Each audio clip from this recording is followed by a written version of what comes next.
Comment gérer la colère? Shalom bien-aimés dans le Seigneur. Notre méditation du jour s'intitule Comment gérer la colère? Première partie. Nous tirons notre texte en Proverbe 16, 32 qui nous dit ceci. Celui qui est lent à la colère vaut mieux qu'un héros. Alléluia. Pour gérer la colère, premièrement, cultivez le dégoût de la colère. Sachez qu'il n'y a aucune dignité à se laisser emporter par la colère. Il est écrit, celui qui est lent à la colère vaut mieux qu'un héros.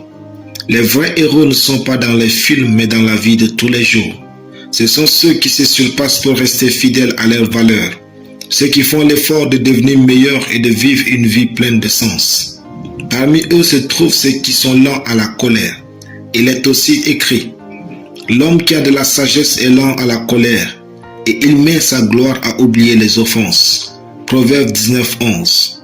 Votre niveau de sagesse est mesuré par votre appétit à vous énerver. Ce qui sort de votre bouche en état de colère révèle le fond de votre sagesse. Ainsi, la sagesse d'un homme se révèle dans ses jours difficiles et surtout dans ses moments de colère.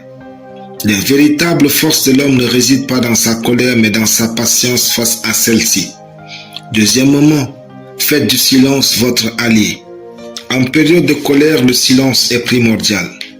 Quand vous êtes en colère, vous n'êtes plus intelligent. C'est pourquoi il faut se taire.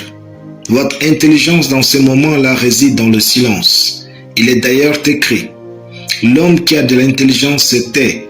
Proverbe 11, 12b. Votre victoire dans la colère est le silence. Votre sagesse dans la colère passe par votre silence. La Bible ajoute, l'insensé même quand il se tait, passe pour sage. Celui qui ferme ses lèvres est un homme intelligent. Proverbe 17, 28. Si ce que vous avez à dire n'est pas plus éloquent que votre silence, taisez-vous. Troisièmement, comprenez la source de votre colère. Pour gérer la colère, vous devez d'abord en comprendre la cause. Si vous n'en saisissez pas l'origine, elle causera des dégâts dans votre vie et se reproduira sans cesse.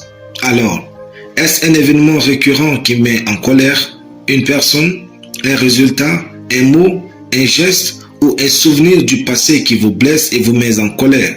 Cherchez à vous comprendre quand vous êtes en colère. La colère contient un message et ce message est plus important que la colère elle-même. Alléluia. Prions. Père Céleste, je déclare que je sais me taire, combattre et comprendre la colère au nom de Jésus. Amen.